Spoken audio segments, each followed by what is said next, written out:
करते हैं कमेंट करते हैं।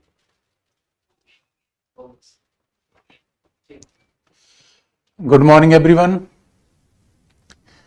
कल हमने आपको सरकार और संविधान की बात बता दी थी। अब उसी क्रम को हम आगे बढ़ेंगे और जरा आज देखेंगे संविधानवाद क्या है, कॉन्स्टिट्यूशनलिज्म क्या है। तो जरा हम देखें कि संविधानवाद क्या है। कॉन्स्टिट्यूशनलिज्म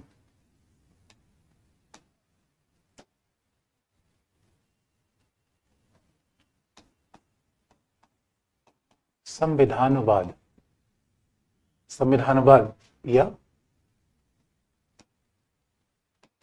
कॉन्स्टिट्यूशनलिज्म क्या है। देखो दोस्तों, जहां भी वाद लगता है, वाद इज्म, उदारवाद, समाजवाद, जहां भी वाद लगता है उसका मतलब है कि नजरिया, विचारधारा, दृष्टिकोण। इसका मतलब है कि नजरिया बड़ा महत्वपूर्ण होता है और एक कहावत है, जब नजरिया बदलता है तो नज़ारे अपने आप बदल जाते हैं। इसलिए दुनिया हमें वैसी नहीं दिखती जैसी दुनिया होती है, दुनिया वैसी दिखती है जैसे हम उसे देखना चाहते हैं। तो नजरिया क्या है? एक जो व्यक्ति शादीशुदा नहीं है उसको लगता है कि शादीशुदे व्यक्ति को बड़ी खुशी मिलती है।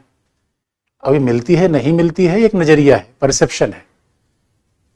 और जो व्यक्ति शादीशुदा है वो सोचता है कहाँ फंस गए।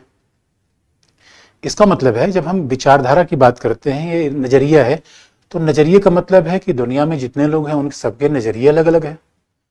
तो जब हम वाद की बात करते हैं इसका मतलब है कि विचारधारा, विचारों की श्रृंखला, यानी संविधानवाद का मतलब है ये केवल संस्था नहीं है।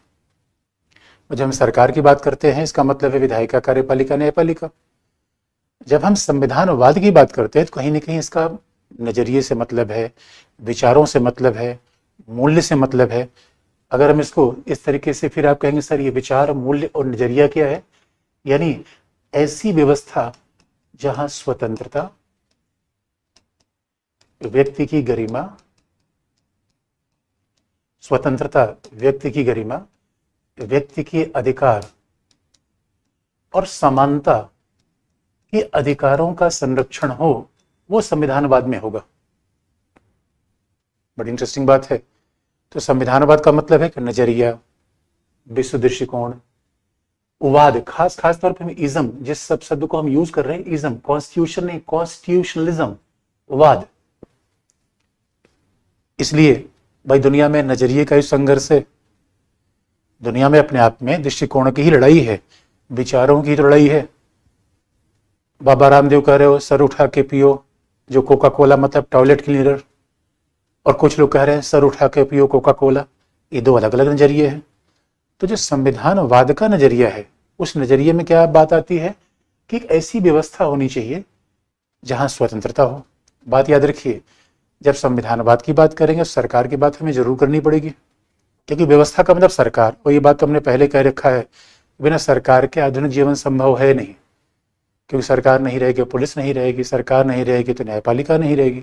तो आखिर में झगड़ा कौन सुलझाएगा? हमारे पर्स की रक्षा कौन करेगा? हमारी जमीन की रक्षा कौन करेगा? सरकार तो होना चाहिए।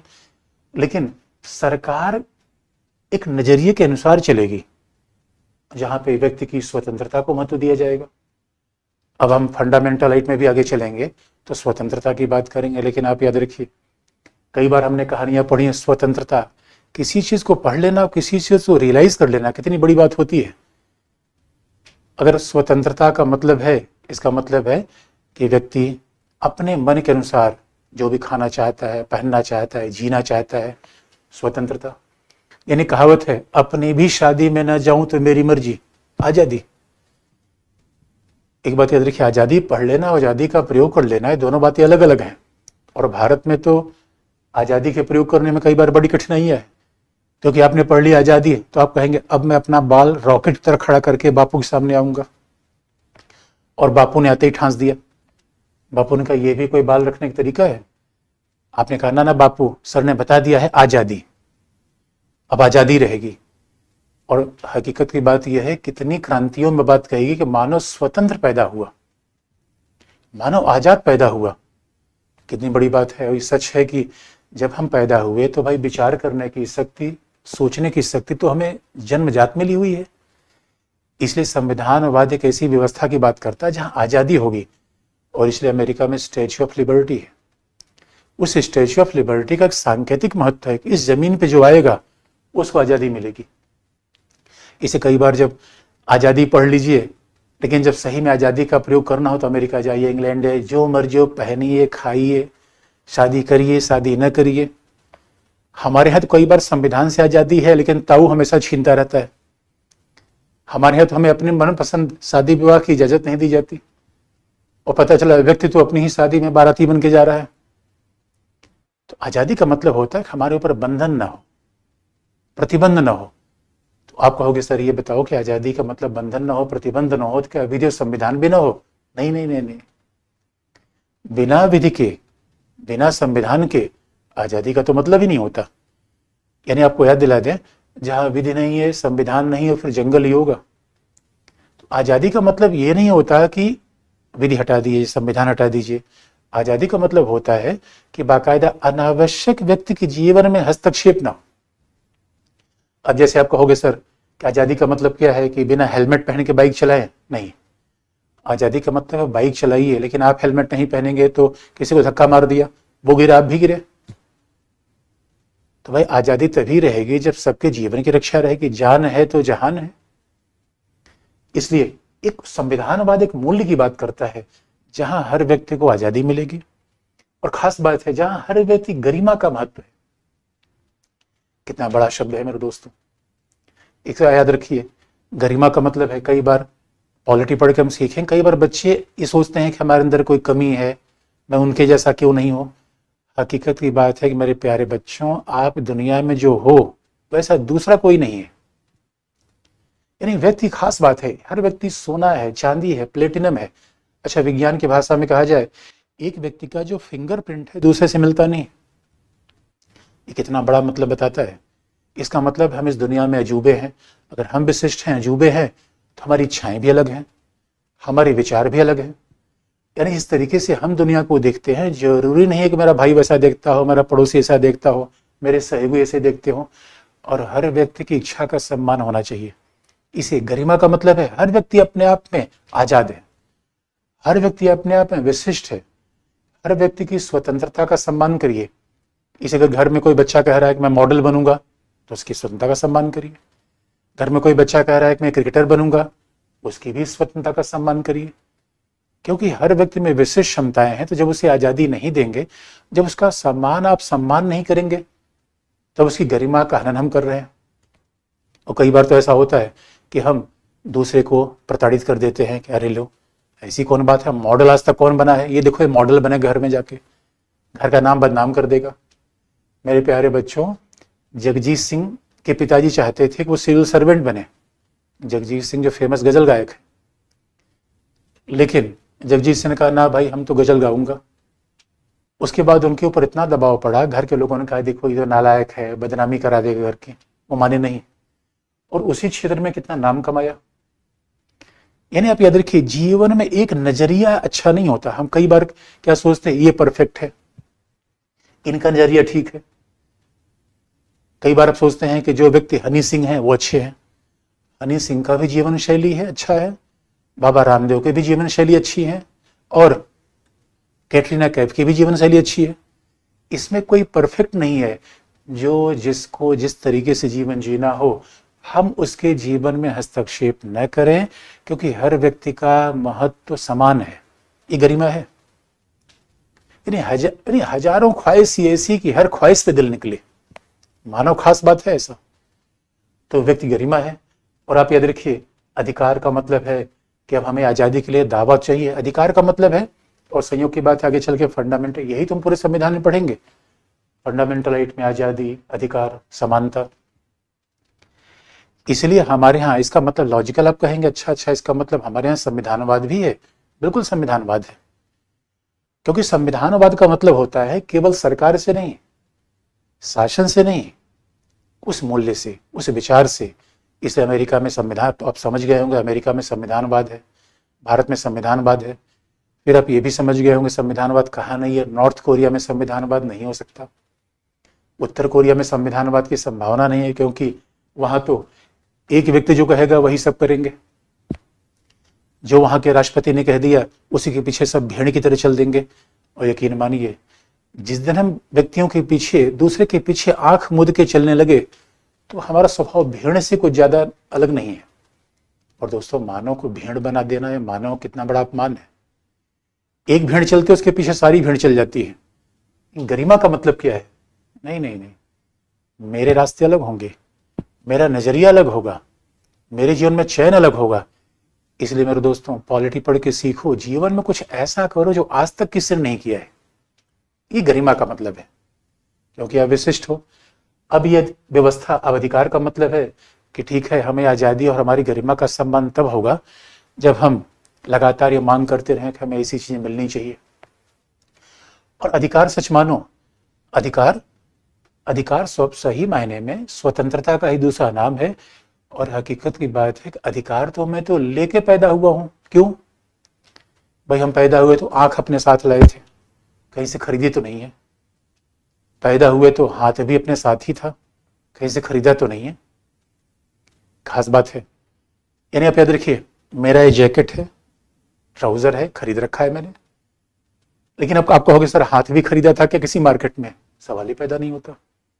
आप कहोगे सर ये बोलने की क्षमता भी कहीं खरीदा था क्या? और ये सब तो पैदाइशी मिला है प्यारे भाइयों, देखने की क्षमता, बोलने की क्षमता।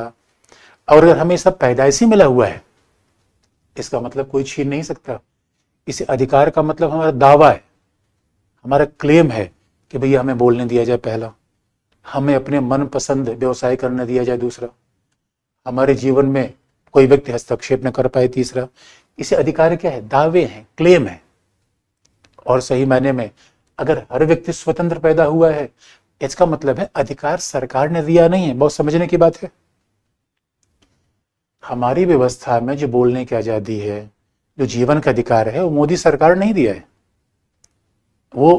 वो किसी राज्य की सरकार या मुख्यमंत्री नहीं दिया है। ये हमें संविधान से मिला है, और संविधान भी जन्मजात में मिला हुआ है, क्योंकि जन्मजात संविधान लिखने वाले हम ही हैं। भाई हम पैदा हुए तो हमने कहा चलो भाई व्यवस्था बना दे, संविधान हमने लिख दिया, अधिकार मिल गया हमें, जिसका उल्लेख हम फंडामेंटल राइट में विस्तार से करेंगे। और आप याद रखिए, मूल्य कैसा होना चाहिए? केवल आजादी नहीं, वो आजादी सबके लिए हो। खास बात है। ये कितनी बड़ी मान्यता है दोस्तों। हमारे जमाने में एक समय समाज कितना विषमता मूलक, राजा महाराजा, लंबरदार, जागीरदार, ताल्लुकदार, संविधान निर्माताओं ने कहा खबरदार, कोई बात नहीं चलेगी, सब बराबर। आप कभी माझी फिल्म देखो तो माझी बड़ा खुश हुआ, दिल्ली से वापस आया था और बड़ा खुश हुआ, सब बराबर, सब बराबर। ये कितनी बड़ी बात है। और आप याद रखिए, आपको वोटिंग राइट, जितने बच्चे 18 वर्ष के ऊपर के हैं उन सबको वोटिंग राइट समान है। ये कितनी बड़ी बात है। ये तो समानता की बात है। और मेरे दोस्तों, ये भी देखो, जितने हमारे पिता को वोटिंग राइट है उतने हमारी वोटिंग राइट है। जो वोटिंग राइट अंबानी को है वो वोटिंग राइट हमें है। और समानता, हर व्यक्ति को एग्जाम देने का अधिकार है, हर व्यक्ति को अपने हिसाब से आवास के चयन का अधिकार है। यानी भेदभाव नहीं है। और भेदभाव समाज में कैसे होता रहा है दोस्तों? आप देखो, कई बार समाज में लड़कियों के साथ भेदभाव हो जाता है, ये समानता का विरोधी है। वे पढ़ने का अधिकार लड़कों को है, लड़कियों को है। कई बार समानता में जाति के आधार पर भेदभाव हो जाता है, ये भी हम परमिशन नहीं देंगे। कई बार भाषा के आधार पर, कई बार रंग रूप के आधार पर भेदभाव हो जाता है। तो संविधान कहता है हर व्यक्ति का महत्व समान है, क्योंकि गरिमा समान है। आप याद रखिए। इसलिए रूप रंग जाति धर्म, रूप रंग जाति धर्म और कहीं न कहीं सामाजिक प्रतिष्ठा, ये तो सब समाज हमें देता है। मेरे दोस्तों, हमारे पास दो पहचान है। एक तो मेरी आंख है, नाक है, सोचने की क्षमता है, देखने की क्षमता है, ये मैं पैदाइशी लाया। दूसरा क्या है? हमारी जाति पहचान है, हमारी आर्थिक प्रतिष्ठा है, ये हमें समाज ने दिया। तो सवाल है कि जो हम जन्मजात ला रहे हैं उसको कोई छीन नहीं सकता। इसी वजह से संविधानवाद का मतलब है एक ऐसा विचार, एक ऐसा नजरिया जो सभी को समान मानता हो। संविधानवाद का मतलब है एक ऐसा विचारधारा जिसमें कोई बड़ा नहीं, कोई छोटा नहीं, सब बराबर। और ये कई बार आपको यकीन नहीं होगा दोस्तों, मैं तो पॉलिटिकल स्टूडेंट हूँ, और जरा सोच के देखिए, कई बार तो बच्चे निराश हो जाते हैं और मैं पूछता हूँ बच्चों से, भाई बच्चों क्या बात हो गई, क्यों प्रॉब्लम है? तो कहते हैं सर मैं ये एग्ज़ाम फेल हो गया। अरे मेरे भाई और बहनों, आप राष्ट्रपति बन सकते हो, जरा संविधान पढ़ के देखना, भारत का हर नागरिक राष्ट्रपति बन सकता है। और कई बार तो हम 20-25 साल में फेल होने पर बड़ी निराश हो जाते हैं, जबकि राष्ट्रपति कलाम साहब बने थे 71 साल की उम्र में। इसीलिए हमारा संविधान भी विश्वास दिलाता है कि हमारा एक ऐसा मूल्य होगा जो हर वर्ग को आज़ादी देगा। इस संविधान बात को दूसरे नजरिए सोच के देखिए, तो हमारा ऐसा मूल्य होगा जहां हम धर्म के आधार पर भेदभाव नहीं करेंगे। हमारा ऐसा मूल्य होगा जहां हम व्यक्ति को जाति लिंग के आधार पर भेदभाव नहीं करेंगे। इसलिए संविधान एक विचार है, एक विचारधारा है जो हर व्यक्ति में समान विश्वास रखता है, हर व्यक्ति को समान गरिमा देता है। लेकिन आप कहोगे सर ये बात तो ठीक है कि अधिकार मिल गया, समानता मिल गया, लेकिन संविधानवाद में क्या सरकार नहीं होगी? बिल्कुल होगी। दोस्तों विचारों के लिए अच्छी बात है कि हमारे विचार अलग हों। अमेरिका में ये विचार है, भारत में ये विचार है, इंग्लैंड में विचार है। तो आप कहोगे सर ये बताओ कुछ सरकार होनी चाहिए, व्यवस्था, एक मशीनरी तो होनी चाहिए। इसीलिए आपको ध्यान दिला दें कि संविधानवाद में जो दूसरी बात समानांतर तौर पे चलती है, संविधानवाद में जो दूसरी बात समानांतर तौर पे चलती है कि सरकार हमेशा रहेगी। क्योंकि ये बात तो हमने तय कर दिया कल ही कि बिना सरकार के, बिना पुलिस के, बिना न्यायपालिका के तो हम शासन चला ही नहीं सकते, क्योंकि फिर हमारी जान ही खतरे में पड़ जाएगी। क्योंकि दोस्तों जंगल में कोई सरकार नहीं है तो शेर जब चाहे तब हिरन को खा ले, हिरन कहीं एफआईआर कराने जा नहीं सकता, क्योंकि वहां जिसकी लाठी उसी की भैंस। जबकि होना चाहिए जो भैंस का मालिक है भैंस उसकी होनी चाहिए। इसीलिए संविधानवाद में मूल्य रहेंगे, प्राथमिक मूल्य हैं, और उन मूल्यों की रक्षा के लिए हमें एक सरकार चाहिए। फिर सरकार की बात आ गई, लेकिन वो सरकार कैसी होगी? सीमित होगी। वो सरकार सीमित होगी। अब सीमित सरकार का मतलब, लिमिटेड गवर्नमेंट का मतलब क्या है? कि जो सरकार व्यक्ति के जीवन में अनावश्यक हस्तक्षेप न करे। सीमित सरकार का मतलब क्या है? जो सरकार, जैसे सीमित सरकार का मतलब है सरकार केवल पुलिस देखेगी, कानून व्यवस्था देखेगी। हाँ, सरकार कभी कभी दलिया उलिया भी खिला देगी। अगर कोई सहायता, शिक्षा की सहायता मांगेगा, चिकित्सा की सहायता मांगेगा, सरकार ये भी दे सकती है। लेकिन सीमित सरकार का मतलब है सरकार ये नहीं कहेगी कि आप कपड़े कैसे पहनो, सरकार ये नहीं कहेगी कि आप किस तरीके से फिल्म बनाओ, फिल्म न बनाओ, सरकार ये नहीं कहेगी कि व्यवसाय का चयन मत करो। ये सीमित सरकार। इन्हें सरकार को सीमित किया जाए। अब आप कहेंगे सर सरकार को सीमित कैसे किया जाए? तो स्वाभाविक रूप में सरकार को सीमित करने के लिए फिर हमें संविधान बनाना पड़ा। संविधान बनाना पड़ा। इसलिए आप याद रखिए, संविधानवाद का यह भी मतलब लिया जाता है कि सीमित सरकार जो संविधान सरकार को सीमित करेगा। इसलिए संविधानवाद का और एक मतलब है संवैधानिक सरकार, कॉन्स्टिट्यूशनल गवर्नमेंट।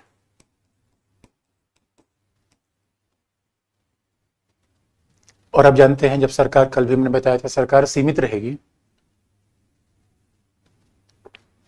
जब सरकार सीमित रहेगी, जब सरकार की शक्तियां नियंत्रित रहेंगी संविधान से, क्योंकि कल भी हमने बता रखा था कि हम सरकार को नीचे करेंगे, संविधान को ऊपर करेंगे। इसलिए संवैधानिक सरकार होगी। संवैधानिक सरकार का मतलब है सरकार के पावर नहीं होंगे, तो विधि की शक्ति होगी। ध्यान सुनने की आवश्यकता है बच्चों। विधि का शक्तिशाली हो जाना और व्यक्ति का शक्तिशाली हो जाना दोनों बातें अलग अलग है। संविधानवाद में विधि शक्तिशाली होगी, व्यक्ति नहीं। व्यक्ति संविधान के नीचे आएगा, विधि के नीचे आएगा। इसलिए बात ध्यान रखिए, एक होती है शासकों की विधि, यानी जैसा राजा वैसी विधि बना लिया। संविधानवाद इसे नहीं मानता। शासकों की विधि नहीं, बल्कि विधि का शासन। तो शासक भी उसके नीचे आएगा।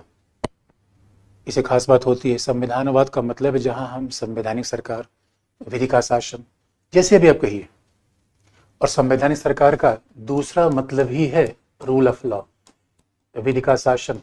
और आपको याद दिला दे दोस्तों, विधि के शासन का मतलब है, फिर आपको याद दिला दे, ये विधि का शासन है, शासकों की विधि नहीं है। क्योंकि आप देखेंगे दुनिया में विधि तो हर जगह है। अगर विधि नियम कानून का दस्तावेज है जो व्यक्ति के व्यवहार को नियंत्रित करता है, तो दुनिया में कोई भी ऐसा देश नहीं जो विधि नहीं है, जहां विधि नहीं है। कुछ नियम कानून तो रहेंगे, लेकिन विधि की सर्वोच्चता हो ऐसा जरूरी नहीं है। लेकिन जहां संविधानवाद होगा, इसका मतलब है अगर हम विधि की सर्वोच्चता नहीं रखेंगे तो इन मूल्यों को बचा ही नहीं पाएंगे। क्योंकि हमारा संविधानवाद का पर्पज क्या है, ये नजरिए बचे रहे, ये मूल्य बचे रहे, ये आदर्श बचे रहे। उसके लिए हमें क्या करना पड़ेगा, विधि का शासन स्थापित करना पड़ेगा। विधि के शासन का मतलब विधि की सर्वोच्चता, कोई विधि से बड़ा नहीं है। कल भी मैंने आपको बताया था।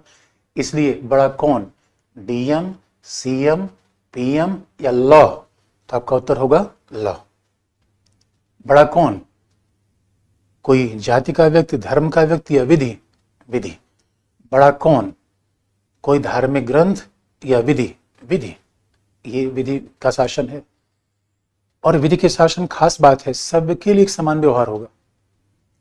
इसलिए आपको याद दिला दें, सलमान खान गए थे, हम साथ साथ है कि शूटिंग हो रही थी जोधपुर में, सलमान खान गए, और भाई याद रखिए सलमान खान तो हीरो हैं। वैसे भी किसी आम व्यक्ति के आसपास कुछ हीरोइन इकट्ठा हो जाए तो इसको हीरो समझने की गलतफहमी हो जाएगी, अपने आप को हीरो ही मान लेगा। और हीरोइन के साथ थी ही, तो हीरो ने कहा कि अरे सल्लू भाई, चिंगारा को मार दो, और सलमान खान ने मार दिया। दोस्तों, ऐसे सलमान खान फंसे हुए हैं कि जोधपुर आते आते जूते घिस गए। विधि का शासन। आप याद रखिए, सलमान खान फिल्मों के दबंग होंगे, विधि के सामने हर व्यक्ति राजपाल यादव बन जाता है। दबंग वहां पे नहीं चलेगा, हुड़ दबंग नहीं चलेगा। इसलिए हमारे यहाँ संविधानवाद है। संविधानवाद को जैसे आप चाहें कहना चाहें। और आईएएस के पीटी का भी सवाल आप देखिएगा, संविधानवाद से बार बार प्रीलिम्स में सवाल पूछा गया है कि संविधानवाद क्या है? सीमित शासन, सही ऑप्शन। संविधानवाद क्या है? विधि का शासन, सही ऑप्शन। संविधानवाद क्या है? विधि की सर्वोच्चता, सही ऑप्शन। अब अगर हम संविधानवाद को और एक तरीके से परिभाषित करना चाहें, संविधानवाद क्या नहीं है ये भी देख ले। मैं किसी चीज को दो तरीके से परिभाषित कर सकते हैं। एक तो ये है, तो आप अभी इस बात कह सकते हैं, विधि का शासन कह लीजिए, संविधानवाद को संविधान की सर्वोच्चता, विधि की सर्वोच्चता कह लीजिए। और संविधानवाद किससे अलग है? इसका सीधा सा मतलब है, संविधान हो जाना संविधानवाद होने की गारंटी नहीं है। बात ध्यान सुनने की आवश्यकता है। यानी संविधानवाद क्या नहीं है, तो संविधानवाद क्या नहीं है तो आपको याद दिला दे, यानी संविधानवाद की धारणा किससे अलग है। तो पहला आपको याद दिला दे, जरा देखिए म्यांमार में, यानी संविधान होना संविधानवाद होने की गारंटी नहीं है। संविधान होना संविधानवाद की गारंटी नहीं है। क्यों नहीं है? क्योंकि संविधान हो सकता है लेकिन शासक सर्वोच्च हो सकते हैं। म्यांमार में संविधान है। यानी हकीकत की बात तो यह है प्यारे बच्चों कि दुनिया में कोई देश आप बताओ जहां संविधान ना हो।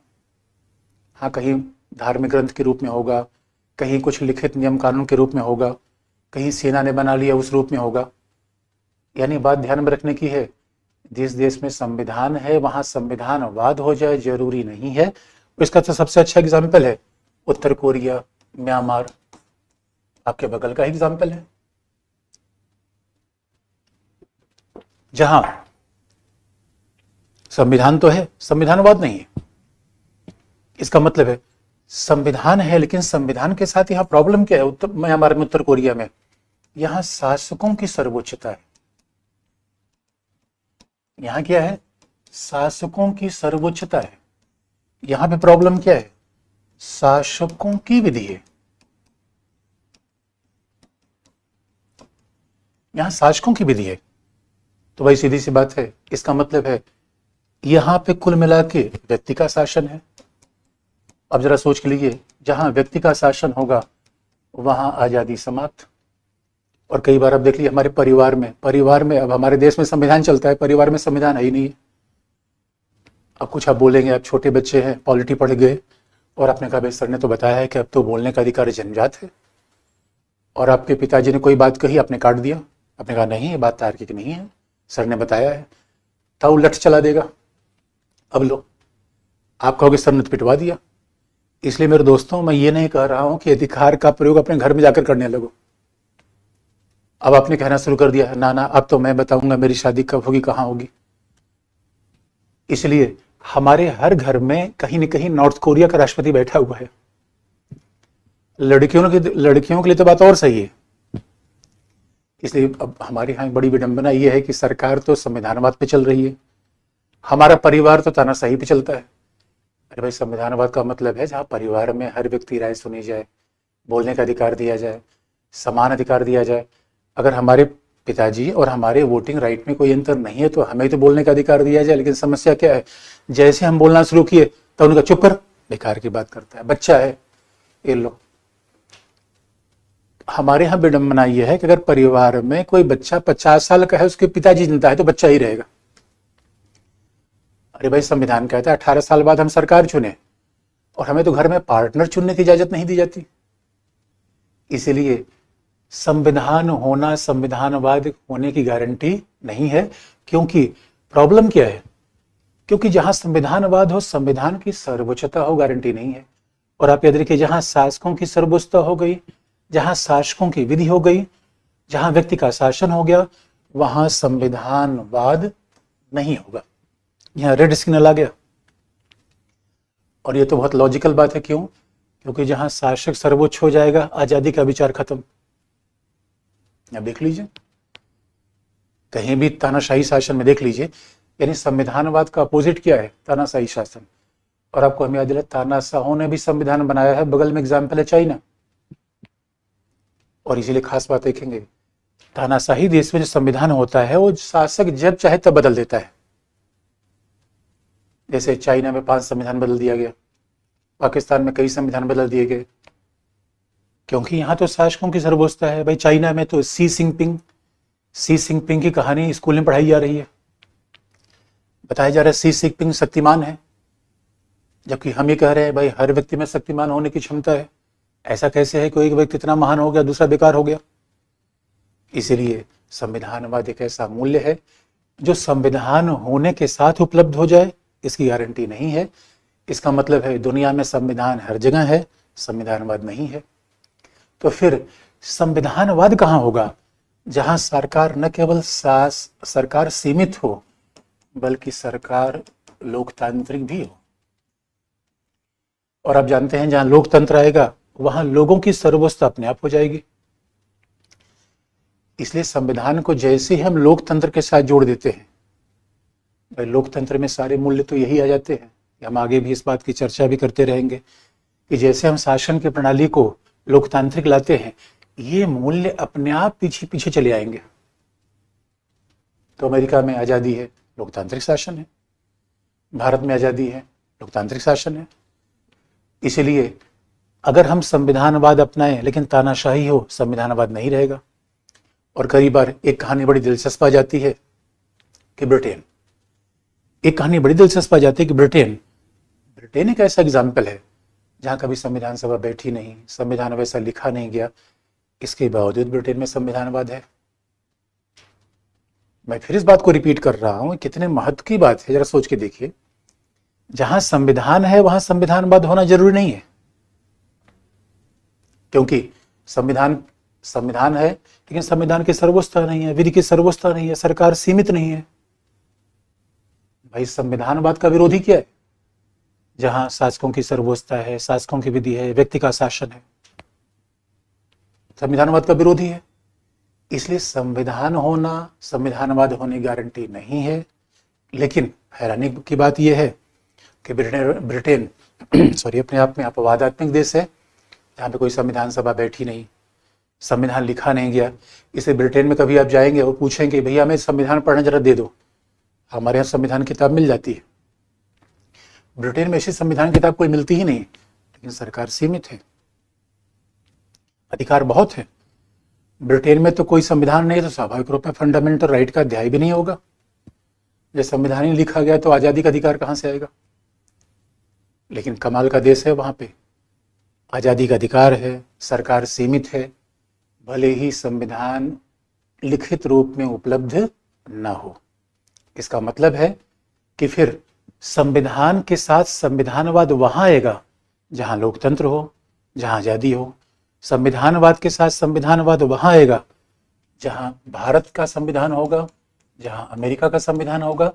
यानी यहाँ संविधान भी है, संविधानवाद भी है। भारत अमेरिका में संविधान भी है, संविधानवाद भी है। ब्रिटेन में संविधान नहीं है, संविधानवाद है, क्योंकि आज़ादी है, अधिकार है, गरिमा है, सीमित शासन है। अभी आप देखेंगे कि ब्रिटेन में कैसे सुनाक हमारे भारतीय मूल के व्यक्ति प्रधानमंत्री बने और कितनी आसानी से सत्ता बदल गई। लेकिन अगर सोच के देखिए, चाइना में शी जिनपिंग पूरे जीवन के लिए राष्ट्रपति हैं। कमाल की बात है भाई। अब एक व्यक्ति पूरे जीवन के लिए राष्ट्रपति बन जाएगा तो बाकी का स्कोप ही खत्म हो गया। तो कैसी समानता, कैसी आज़ादी भाई। हम ये कैसे मान लें शी जिनपिंग में सारी बुद्धिमत्ता है? इसीलिए चाइना में संविधान तो है, आज़ादी नहीं है। म्यांमार में संविधान तो है, आज़ादी नहीं है। संविधान तो है, बोलने का अधिकार नहीं है। संविधान तो है, स्वाभाविक रूप में व्यक्ति भेड़ की तरह रहता है। संविधान तो है।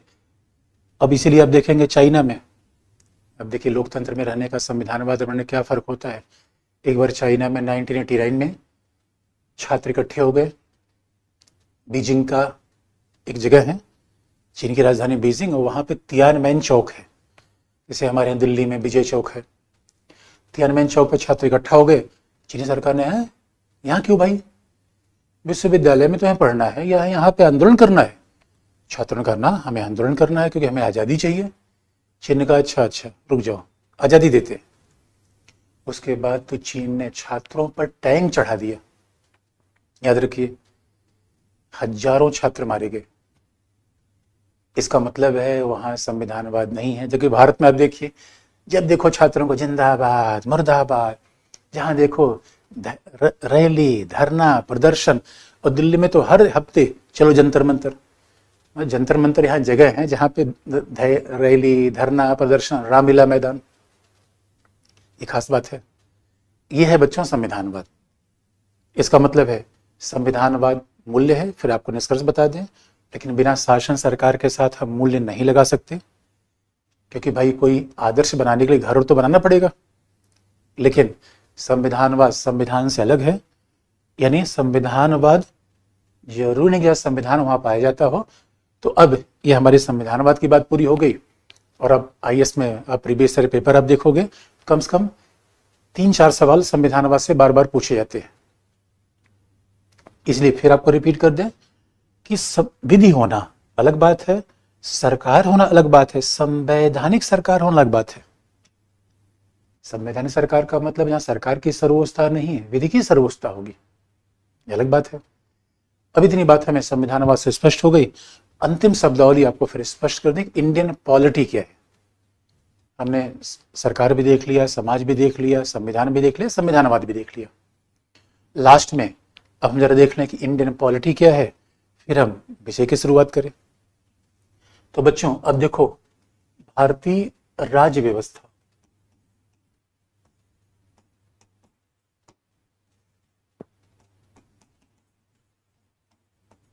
इंडियन पॉलिटी, राज्य व्यवस्था। हिंदी में कई बार पॉलिटी का अनुवाद अलग अलग भी हो जाता है, लेकिन अब इंडियन पॉलिटी का मतलब राज्य व्यवस्था। और राज्य व्यवस्था को कैसे समझें? दोस्तों आपको याद दिलाते हैं, खासतौर भारत में तो पहली बार हम बार बार याद दिला चुके हैं कि भारत में या दुनिया के किसी भी देश में सरकार तो पक्का होगी। हाँ, संविधानवाद हो सकता है, नहीं हो सकता है। और भारत में तो सरकार भी है, संविधान भी है, संविधानवाद भी है। ये बात स्पष्ट हो गई। लेकिन अब सवाल है कि जब हमने संविधान लिख दिया, संविधान लिख दिया, और आप जानते हैं संविधान में लिखा क्या, वह हमने बता दिया कि विधायिका की शक्ति ये होगी। अब हमने संविधान में सब कुछ लिख दिया, और संविधान लिखा इसलिए जाता है कि भाई परंपरा पे कोई बात न छूटे, प्रथा पे कोई बात न छूटे। और कहा भी जाता है कि हमारे यहाँ बड़ा संविधान क्यों लिखा गया, क्योंकि याद रखिए दोस्तों, जिस देश को हम संविधान दे रहे थे वहाँ पर जनता पढ़ी लिखी नहीं थी। और यकीन मानो, जब भारत में संविधान का प्रयोग होने लगा तो पूरी पश्चिमी दुनिया में कई लोगों ने तो आश्चर्य फैला लिया।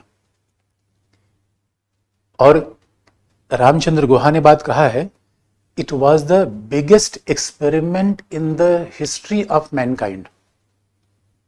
इसका मतलब है कि हम भारत में डेमोक्रेसी का प्रयोग करें, लोकतंत्र का प्रयोग करें, कल्पनातीत बात थी। क्यों? क्योंकि अभी तक लोकतंत्र कहाँ था, संविधान कहाँ था? इंग्लैंड में। मतलब लिखा हुआ नहीं, व्यवस्था थी अमेरिका में। उसके बाद बहुत, अमेरिका के बाद तो लिखने वाले संविधान की परंपरा शुरू हुई।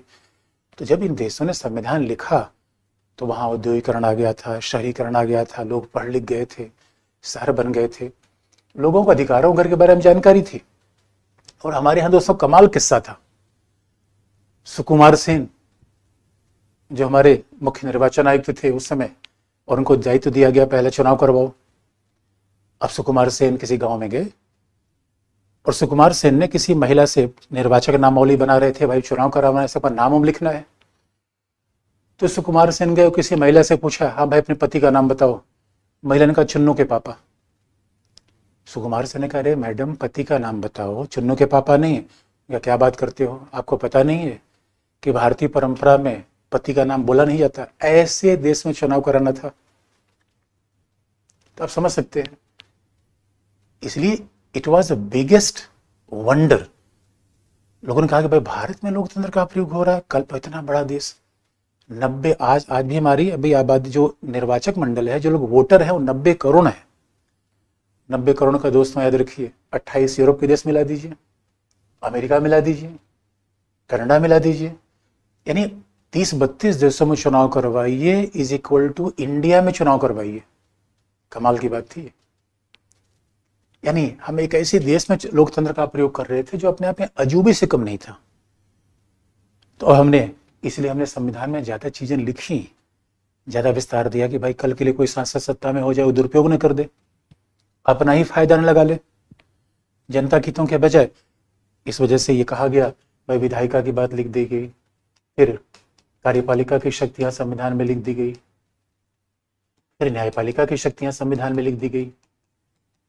लेकिन आप दोस्तों याद रखिए, इतनी चीज लिखने के बावजूद भी दुनिया के आज तक किसी संविधान में, हमारा संविधान दुनिया के सबसे बड़े संविधान में एक है, 395 आर्टिकल, 12 अनुसूची, उसमें भी कुछ न कुछ जुड़ता रहता है। इतने बड़े संविधान में भी सब कुछ चीजें लिखी नहीं जा सकती। इसे लोग कहते भी हैं कि दुनिया में ऐसा होता ही नहीं कि सारी चीज आप लिख दीजिए। अच्छा, ये बात तो जीवन के बारे में भी सही है, क्या क्या लिखेंगे, आगे आने वाले समय में परिस्थितियां नहीं आती है, बात बदल जाती है। इसलिए अब समस्या देखिए कैसे उत्पन्न हुई। समस्या उत्पन्न कैसे हुई? अब ठीक है, ये तो विधायिका की शक्तियों के बारे में लिख दिया गया, विधायिका की शक्तियों के बारे में लिख दिया गया, राज्यसभा लोकसभा के बारे में लिख दिया गया। अब लेकिन सवाल ये है, अब देखिए अभी 2-3 दिन पहले अभी पूर्वोत्तर राज्यों के लिए चुनाव की घोषणा हुई। तो पॉलिटिक्स स्टूडेंट होने के नाते अगर आप ये जानना चाहें, आप कहोगे सर ये बताओ, अगर पूर्वोत्तर राज्यों में चुनाव की घोषणा हो रही है तो ये बताओ संविधान में कहाँ इसका उल्लेख है? तो हकीकत की बात यह है, संविधान में निर्वाचन के सिस्टम का, निर्वाचन की व्यवस्था का विस्तारित प्रयोग नहीं है। बस ये निर्वाचन आयोग की बात कर दी गई है, एक निर्वाचन आयोग होगा, उसके बाद अनुच्छेद 324 में और कह दिया गया है कि उसके द्वारा संसद का चुनाव होगा, राष्ट्रपति का चुनाव कराया जाएगा, उपराष्ट्रपति का चुनाव कराया जाएगा। लेकिन भैया ये होगा कैसे? इसीलिए आप देखेंगे संवैधानिक तरीके से वाहन का चेसिस है। अब याद रखिए, वाहन का चेसिस उठा लाइए, पहिया हटा दीजिए, चलेगा ही नहीं। अभी विचार किया गया कि नहीं, संविधान को लागू करने के लिए पहिया भी चाहिए। तो अब संविधान के प्रावधानों के अनुसार संसद ने विधि का निर्माण करना शुरू किया। और कल भी हमने आपको बता रखा था, जहां संसद की विधि का निर्माण होगा वहां अधिनियम आ जाएगा, एक्ट, और जहां संविधान की बात होगी वहां अनुच्छेद रहेगा। इसलिए संसद ने जो अधिनियम बनाया चुनाव कराने के लिए, उसमें 2 अधिनियम हैं, और एक आप खूब नाम सुनते होंगे, जन प्रतिनिधित्व अधिनियम 1951। ये बात हमने आपको पहले बता रखी है कि सवाल है कि जहां एक्ट होगा, representation of peoples act 1951, RPA. और से इसीलिए आप देखेंगे जब आईएएस के सिलेबस का कभी देखिए, पॉलिटी में हम सिलेबस बाद में बताएंगे, पहले एक बार एक एक चीज पढ़ तो लें, क्योंकि पहले सिलेबस बताने के साथ समस्या है कि जिन बच्चों ने नहीं पढ़ा है उनको समझ में नहीं आता वही सिलेबस में क्या बता गए। अब जरा सोच के देखिए, आईएएस के सिलेबस में लिखा गया है जन प्रतिनिधित्व अधिनियम 1950 और 1951। इसीलिए अगर आपको कभी मन हो जाए कि मैं पार्टी बनाऊंगा, तो पार्टी बनाएंगे कैसे? संविधान में ही लिखा गया है, जन प्रतिनिधित्व अधिनियम 1951 में। आपको मन होगा कि नहीं भाई मैं तो चुनाव लड़ूंगा, तो चुनाव लड़ने के लिए आपका संविधान सहायता नहीं करेगा। यानी संविधान एक तरीके से इतना व्यापक होने के बावजूद संविधान केवल फार्मूले की बात करता है। यह हकीकत की बात है कि संविधान में है तो अनुच्छेद 395, अनुसूची है 12, इसके बावजूद संविधान फार्मूले की बात करता है, हर चीज को संक्षेप में बता देता है। भाग है 22, इसके अलावा हर चीज को शॉर्ट में बता देता है। तो बस ये कह दिया निर्वाचन आयोग निर्वाचन आयोजित कराएगा। लेकिन सवाल है, निर्वाचन आयोजित कराएगा, कौन नामांकन दाखिल करेगा, कैसे पार्टी बनाई जाएगी, इसका तो उल्लेख ही नहीं है। और अब अगर आपने पॉलिटी का स्टूडेंट हैं तो आप बेसिक बातों को पढ़कर ये समझ सकते हैं, लक्षद्वीप के एक सांसद को अयोग्य करार दिया गया था। और अब आपने ये भी सुना होगा कि झारखंड के मुख्यमंत्री के खिलाफ बार बार चीजें आ रही हैं। इन सब का संबंध इस संसदीय अधिनियम से है। इसका मतलब है कि हमें पूरा सरकार की व्यवस्था समझने के लिए केवल संविधान का अध्ययन पर्याप्त नहीं होगा, क्योंकि संविधान अपने तमाम ब्रांचेस बना देता है। संविधान कैसा है? बरगद के वृक्ष की तरह। अब हमने बरगद का तना तो देख लिया, ब्रांचेस देखा ही नहीं। इसे संविधान ने क्या कर दिया? अपने पहिए बना दिए, ब्रांचेस बना दिए, थोड़े थोड़े काम संसद को दे दिया। तो संविधान ने कहा भाई देखो, हमारे प्रावधान के अनुसार आप लोग ऐसा है कि विधि बना लो, और विधि में ये तय कर लो चुनाव कैसे होगा। या ये बात तो बहुत स्पष्ट है। आप ये पूछोगे सर ये बताओ संसद की विधि बड़ी होगी या संविधान? तो ये मैंने पहले कर रखा है, संविधान बड़ा होगा। बड़ा तो संविधान होगा, यानी संसद की विधि कभी संविधान का उल्लंघन नहीं कर सकती, ये बात बहुत स्पष्ट है। तो संविधान का मतलब हमारे पितामह भीष्म, तो अब पितामह भीष्म की आज्ञा का उल्लंघन कौन करेगा? लेकिन यह भी बात जरूरी है कि जब संविधान को आप केवल पढ़ लेंगे तो व्यवस्था समझ ही नहीं पाएंगे। भाई हमें तो समझना है चुनाव कैसे हो रहा है। इसलिए संविधान के साथ साथ कुछ महत्वपूर्ण संसदीय अधिनियमों को पढ़ना, इसी कहते हैं इंडियन पॉलिटी। ये बात स्पष्ट हो गई। संविधान प्लस संसदीय अधिनियम इज इक्वल टू भारतीय राज्य व्यवस्था। इसलिए आप कभी पीटी में भी जाएंगे, आईएएस के सवाल आप देखिएगा, या बाद में पहले एनसीईआरटी को अच्छे से पढ़िए, बार बार पढ़िए, इत्मीनान से पढ़िए, शब्दों पर खूब ध्यान दीजिए, हड़बड़ी में नहीं, विचार बनाइए। हड़बड़ी में बिल्कुल मत पढ़िए। तो आप, इसका मतलब है प्रश्न भी हल हो ना हो उसकी चिंता मत करिए, लेकिन अभी पहले विषय के ऊपर समझ लीजिए अच्छे से। तो इंडियन पॉलिटी का मतलब है कि संविधान प्लस संसदीय अधिनियम। और एक ही एग्जाम्पल नहीं है, मैं आपको तमाम एग्जाम्पल और बता सकता हूं। ये तो हमने एक उदाहरण बता दिया, और भी उदाहरण आप देख सकते हैं। जैसे संविधान में लिखा गया है सांसद या कोई विधायक लाभ के पद पर नहीं होगा। अब सांसद या विधायक लाभ के पद पर नहीं होगा, तो अब सवाल है कि लाभ का पद संविधान में लिखा ही नहीं गया है। ये भी आईएएस में पूछा गया सवाल है। लेकिन आप पूछोगे सर ये बताओ लाभ का पद संविधान में नहीं लिखा है, तो कहां लिखा गया? संसदीय अधिनियम में। फिर वही बात आ गई। यानी जरा सोच के देखिए, संसदीय अधिनियम क्या है? जब हम कार खरीदते हैं तो कार के बड़े सारी फिटिंग बाद में हमें लगाने पड़ते हैं। वैसे संसदीय अधिनियम है तो वो फिटिंग कार्य को कॉम्प्लीमेंट करते हैं, कार्य के खिलाफ नहीं जाते। सर्वोच्चता तो कार्य की है, इसीलिए। और कई बार होटल वगैरह में खाना जाते हैं तो एक के साथ एक कॉम्प्लीमेंट्री आता है, भाई ये खाएंगे ये आपको उसके साथ मिल जाएगा। तो वैसे संविधान में क्या है, मेन्यू है, मेन कोर्स है। ये संसदीय अधिनियम क्या है, चटनी है। भाई खाना खा लिए, चटनी है ही नहीं है तो कैसे खाना खाएंगे, कुछ सलाद भी आ जाए साथ में तो इंडियन पॉलिटी बन गई। इस इंडियन पॉलिटी शब्द संविधान से थोड़ा बड़ा है। दूसरा, इसका मतलब पहला हो गया कि संविधान प्लस संसदीय अधिनियम is equal to Indian polity, पहला। अब दूसरा इसका मतलब क्या और है, देखिए दूसरी बात है, संविधान हमारा लिखा है।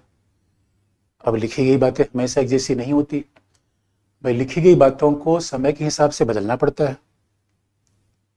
और कई बार लिखी हुई बातों को अगली जनरेशन अलग तरीके से पढ़ लेती है, और जब बात लिखी गई है तो पढ़ने में भी थोड़ा मतभेद आ जाता है। कि मैं आपको एक व्हाट्सएप मैसेज करूं, आई डैश डैश यू, अब इसका चार लोग चार मतलब समझेंगे। इसलिए अब सवाल है, जब हमारा संविधान लिखा गया, इस संविधान की व्याख्या का अधिकार किसे दिया गया? इस संविधान के शब्द क्या है, संविधान के मर्म क्या है, इसके मायने क्या है, इस बात को हम कैसे समझें, कौन बताएगा? तब ये तय किया गया संविधान की व्याख्या का अधिकार न्यायालय का है, और विशेष तौर पर यह काम दिया गया उच्चतम न्यायालय को। संविधान की व्याख्या का अधिकार न्यायालय को दिया गया, विशेष तौर पर काम किसको दिया गया? उच्चतम न्यायालय को। इसी बात ध्यान रखने की, एक संविधान की व्याख्या का अधिकार पार्टी को नहीं दिया गया। भाई किसी पॉलिटिकल पार्टी को दिया जाएगा तो अपने हिसाब से व्याख्या संविधान कर लेगी। संविधान की व्याख्या का अधिकार नौकरशाहों को नहीं दिया गया, क्योंकि नौकरशाह भी किसी पार्टी के समर्थन में संविधान की व्याख्या कर सकते हैं। यहां ध्यान रखा गया कि संविधान की व्याख्या न्यायालय करेगा, जो पॉलिटिकल इंस्टीट्यूशन नहीं है, जो किसी पार्टी से संबंधित नहीं है, तटस्थ है, अंपायर है। भाई हमारे यहाँ जो IAS अधिकारी होते हैं और न्यायालय, ये किसी पार्टी से अपनी प्रतिबद्धता नहीं रखते। अब संविधान की व्याख्या अगर न्यायपालिका करेगा तो समय समय पर संविधान की व्याख्या बदल जाती है। इसे कई बार आप देखेंगे संविधान में कुछ लिखा गया है, व्यवहार में कुछ हो रहा है। संविधान में कुछ लिखा गया है, व्यवहार में कुछ हो रहा है। इसका एग्जाम्पल आपको बता दें, अगर आप संविधान में पढ़ेंगे, और ऐसा क्यों होता है, न्यायपालिका में पढ़ना भी हो, ऐसा आप सीधी सी बात है, आप कहेंगे सर ऐसा कैसे है कि न्यायपालिका ने संविधान की व्याख्या अलग कर दी? तो मेरे दोस्तों, ऐसा हमारे जीवन में भी होता है। इसको बहुत अतिशयोक्ति, समय के साथ जीवन की फिलॉसफी बदल जाती है। और यकीन मानिए, जब हम मतलब क्लास 6 में था, क्लास 7 में था, तो हम लोग क्रिकेट की खूब न्यूज़ पढ़ते थे। तो उसमें क्रिकेट की न्यूज़ एक निकली थी कि एक क्रिकेटर ने किसी महिला को बोल्ड कर दिया। तो हम लोगों ने इसका मतलब ये समझा कि अच्छा मतलब शादी ब्याह के पहले मतलब क्रिकेट होता है, और जो जिसको बोल्ड करता है वो उसके साथ फिर शादी होती है। आज इसी बोल्ड करने का मतलब अलग समझते हैं। इसका मतलब है समय के हिसाब से एक ही शब्द के मायने बदल जाते हैं। सब समय के हिसाब से एक ही शब्द के मायने अलग अलग बदल जाते हैं। इसलिए संविधान की व्याख्या जब न्यायपालिका करेगा तो सवाल है, जो समय 1950 का था वो आज का तो है नहीं। और आज तो आप देखेंगे कितनी चीजें बदल गई दोस्तों। एक जमाना था, और इसलिए मैंने कहा अगर न्यायपालिका कोई बदल रहा है तो इस बात में अतिशयोक्ति या बहुत हैरानी करने की बात नहीं है। अरे दोस्तों, दुनिया परिवर्तन का नाम है। एक जमाना था, हिंदी फिल्मों में गाने कैसे आते थे, सत्यम शिवम सुंदरम, और आज फिल्म में गाने कैसे आते हैं, अब करूंगा गंदी बात गंदी बात गंदी बात। बताओ कितना बड़ा चेंज आ गया। अब किसी बूढ़े बुजुर्ग को आप दिखा दो ऐसी फिल्में, पहले हम लोग देखते थे कौन सी फिल्म, जय संतोषी माँ। अब कौन सी फिल्म देखते हैं, डर्टी पिक्चर। कितना बड़ा चेंज आया। अब जब समाज में इतना बड़ा चेंज आ रहा है तो न्यायपालिका इसी समाज का भाग ही तो है। तो न्यायपालिका संविधान की व्याख्या अलग तरीके से करेगी। कारण यह है कि संविधान में सब कुछ लिखा नहीं गया है, संविधान में कई चीजें साइलेंट है। संविधान में कई चीजें साइलेंट है जो संविधान पढ़ के हम बार बार समझेंगे। अब जब साइलेंट है उसका मतलब कौन बताएगा? इसलिए अभी अब फिर एग्जाम्पल आपको बता दें, अभी निर्वाचन आयुक्त की नियुक्ति के मामले पर उच्चतम न्यायालय ने सरकार से जवाब मांग लिया कि भैया बताओ कैसे आपने नियुक्त किया। क्योंकि संविधान में केवल इतना लिखा गया है कि राष्ट्रपति निर्वाचन आयुक्तों की नियुक्ति करेगा। संविधान में केवल इतना लिखा गया है। अब वो निर्वाचन आयुक्त कौन होगा, प्रक्रिया कैसी होगी। यहाँ संविधान साइलेंट है, तो जहां संविधान साइलेंट है उसकी व्याख्या कौन करेगा, न्यायपालिका। यदि इस बारे में कई बार विधायिका कहती है नहीं नहीं भाई ऐसे कैसे होगा, न्यायपालिका कैसे व्याख्या करेगी, हम व्याख्या करेंगे। इसीलिए आपको हम याद दिला दें कि जहां संविधान मौन है, जहां संविधान में किसी प्रावधान का स्पष्ट उल्लेख नहीं है, या जहां पर कहीं न कहीं संविधान की अस्पष्ट उल्लेख है, या तो किसी चीज का उल्लेख ही नहीं है, कोई चीज उलझा हुआ है, तो वहां उसकी व्याख्या फिर उच्चतम न्यायालय करेगा। और कई बार ऐसा भी हो सकता है कि संविधान का दुरुपयोग न्यायपालिका कर रही हो, सरकार कर रही है, सॉरी, संविधान का दुरुपयोग न्यायपालिका नहीं करेगी बल्कि सरकार कर सकती है, पार्टी कर सकती है। इस वजह से अब आप देखेंगे उच्चतम न्यायालय की आवश्यकता कहां पड़ेगी। जैसे कि संविधान में लिखा गया है कि राष्ट्रपति निर्वाचन आयुक्त और मुख्य निर्वाचन आयुक्तों की नियुक्ति करेगा। संविधान निर्वाचन आयुक्तों की नियुक्ति करेगा, लेकिन ये कैसे करेगा, अब ये इसकी व्याख्या उच्चतम न्यायालय को करना पड़ेगा। इसीलिए उच्चतम न्यायालय के निर्णय और संविधान को मिलाने पर बनता है इंडियन पॉलिटी। इसे अब देखते हैं इंडियन पॉलिटी में बार बार हम कहते हैं उच्चतम न्यायालय ने ये कहा, उच्चतम न्यायालय ने ये कहा। इसका मतलब इंडियन पॉलिटी में हम संसद के अधिनियम भी पढ़ते हैं, संविधान के व्याख्या के उच्चतम न्यायालय के निर्णय भी पढ़ते हैं। दूसरा उदाहरण आपको बता दें, हमारे संविधान में लिखा गया है कि न्यायाधीशों की नियुक्ति राष्ट्रपति करेगा। अगर अनुच्छेद की बात करें, अनुच्छेद 124 में बात कही गई है कि संविधान में कहा गया है कि उच्चतम न्यायालय के न्यायाधीशों की नियुक्ति राष्ट्रपति करेगा, और राष्ट्रपति की इच्छा है कि वह उच्चतम न्यायालय और उच्च न्यायालय के उन न्यायाधीशों से परामर्श करेगा जिसे आवश्यक समझे। ये बात अनुच्छेद 124 में लिखी गई है। लेकिन अब सवाल यह है, इसकी व्याख्या करते हुए उच्चतम न्यायालय ने कहा कि अब न्यायाधीशों की नियुक्ति कोलिजियम से होगी, न्यायाधीशों के एक समूह से होगी। कोलिजियम का उल्लेख कहीं नहीं है। अब जरा सोच के देखिए, संविधान में कोलिजियम का उल्लेख नहीं है। कोलिजियम का विचार किसने दिया, न्यायपालिका ने। अब संविधान में यह प्रावधान नहीं है कि निर्वाचन आयुक्तों की नियुक्ति की प्रक्रिया क्या है। अब इस पर सुनवाई कौन कर रहा है, न्यायपालिका। इसका सीधा मतलब हो गया, और इसके एक एग्जाम्पल नहीं है। अब जहां चाहे हमारे अनेक एग्जाम्पल देख लेंगे कि जहां संविधान का दुरुपयोग होगा वहां भी उसकी न्यायपालिका व्याख्या करेगी। इस बात से मतलब यह हो गया कि फिर भारतीय राज्य व्यवस्था या इंडियन पॉलिटी में क्या क्या चीज शामिल हो जाएगी। अब भारतीय राज्य व्यवस्था का भाग क्या बन जाएगा, पहला संविधान। जो संविधान में लिखा गया है पहली बात भारतीय राज्य व्यवस्था में ये शामिल हो जाएगी। दूसरा फिर इसका पार्ट क्या होगा, दूसरा इसका पार्ट होगा संसदीय अधिनियम।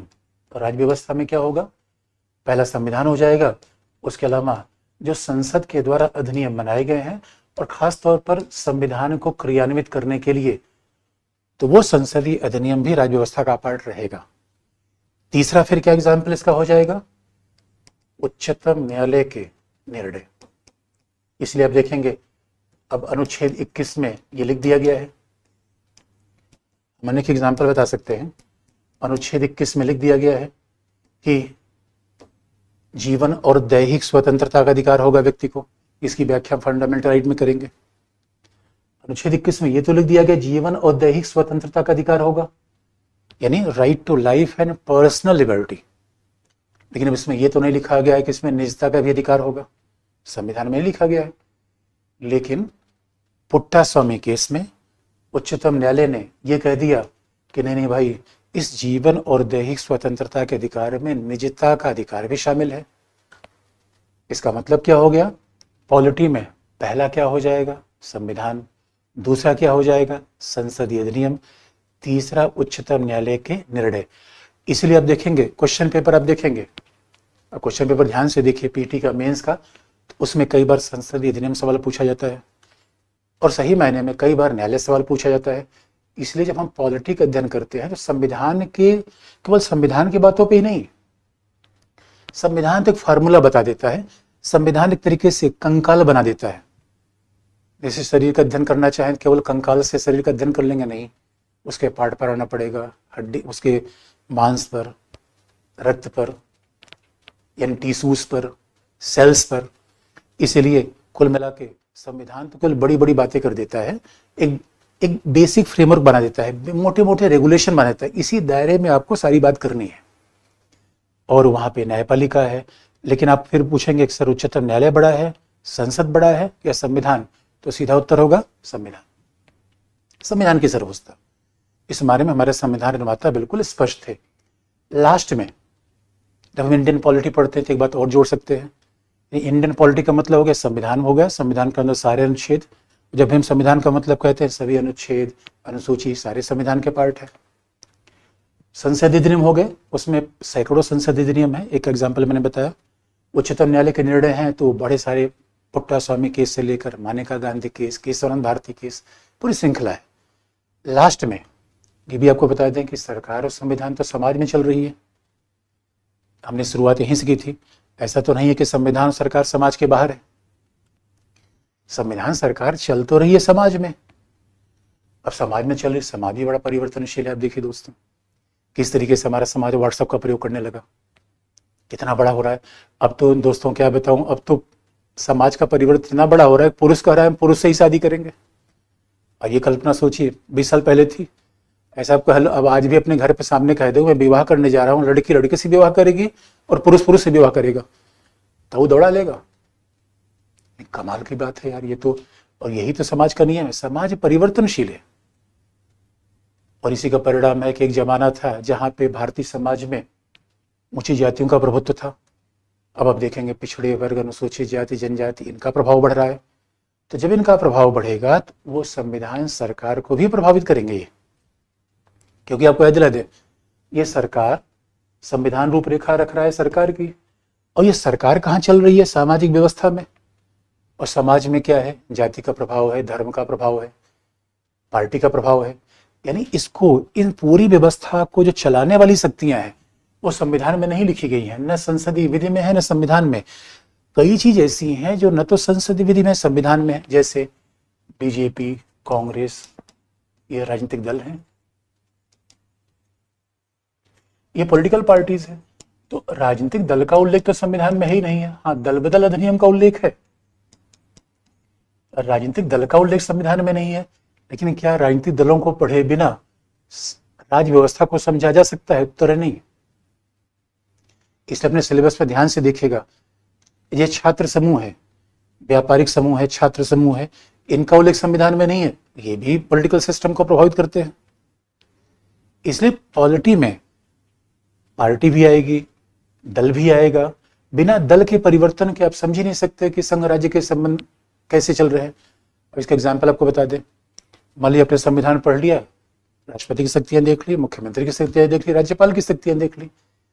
अब इस बात का उत्तर हमें कैसे मिलेगा कि मोदी जी के संबंध योगी के साथ बड़े अच्छे हैं, लेकिन मोदी जी का टकराव दीदी के साथ होता रहता है? इसका उत्तर संविधान नहीं देगा, इसका उत्तर पार्टी देगी। क्योंकि एक ही पार्टी के लोगों के बीच संबंध अलग होते हैं, अलग अलग पार्टियों के बीच के संबंध अलग हो जाते हैं। Indian polity. और इतना ही नहीं, इंडियन पॉलिटी में आप देखेंगे धर्म, जाति, ये सब तो फर्क आ जाते हैं। अब संयोग की बात है, संविधान में हम आगे चल के पढ़ेंगे, ये लिखा गया है कि धर्म और जाति का उल्लेख नहीं है। लेकिन दोस्तों हकीकत की बात यह है, आज भी आप देखेंगे जब लोग शादी ब्याह ढूंढते हैं तो किसको तलाश करते हैं? जाति और धर्म की। भाई शादी विवाह के कभी अखबार देख लीजिए, उसमें लिखा हुआ तो फलाना चाहिए, दूल्हा चाहिए, जाति ये होनी चाहिए, ये होनी चाहिए। मैं ऐसा नहीं कर रहा हूँ, सभी लोग ऐसा कर रहे हैं, लेकिन ये प्रवृत्ति तो ही है। अब बताइए, जाति धर्म क्या संविधान सरकार को प्रभावित नहीं करेंगे? करेंगे। इसलिए आप देखेंगे अलग अलग आरक्षण की मांग जाति के आधार पर की जा रही है, जाति जनगणना जाति के आधार पर की जा रही है। इसलिए जब कोई संविधान कह रहा है भाई हम तो व्यक्ति को इकाई मान रहे हैं, संविधान कह रहा है हमें ये नहीं पता व्यक्ति की जाति क्या है, हमें ये नहीं पता इसका धर्म क्या है। समाज तो ऐसा मान रहा है और समाज में ही संविधान और सरकार काम कर रही है। इसलिए जब हम इस संविधान और सरकार को राजनीतिक दल में भी देखेंगे, जाति में देखेंगे, धर्म में देखेंगे, तब ये कहलाएगा इंडियन पॉलिटी। और इतना ही नहीं, बल्कि कई बार तो हम आर्थिक प्रणाली को भी देखते हैं कि कैसे हमारी अर्थव्यवस्था बदल रही है। आज़ादी के बाद हमारे समाजवादी अर्थव्यवस्था थी और अभी उदारीकरण की अर्थव्यवस्था आ गई है, बाजारवाद आ गया है। इसको भी हम पॉलिटी पढ़ते हैं। इसलिए पॉलिटी बड़ा लंबा शब्द है, व्यापक शब्द है, जिसमें संविधान का भी अध्ययन होगा, संसदीय अधिनियम होगा, उच्चतम न्यायालय के निर्णय होंगे और बाकी राजनीतिक दल, सामाजिक व्यवस्था, राजनीतिक दल, धर्म, जाति, राजनीतिक दल, धर्म, जाति और अर्थव्यवस्था का भी अध्ययन शामिल है। इसे इंडियन पॉलिटी शब्द बड़ा हो जाता है और इसलिए कई बार इसे हम इंडियन पॉलिटिकल सिस्टम भी कहते हैं, भारतीय राजनीतिक व्यवस्था भी कह देते हैं, क्योंकि हम किसी चीज़ का समग्रता में अध्ययन करना चाहते हैं, होल में अध्ययन करना चाहते हैं।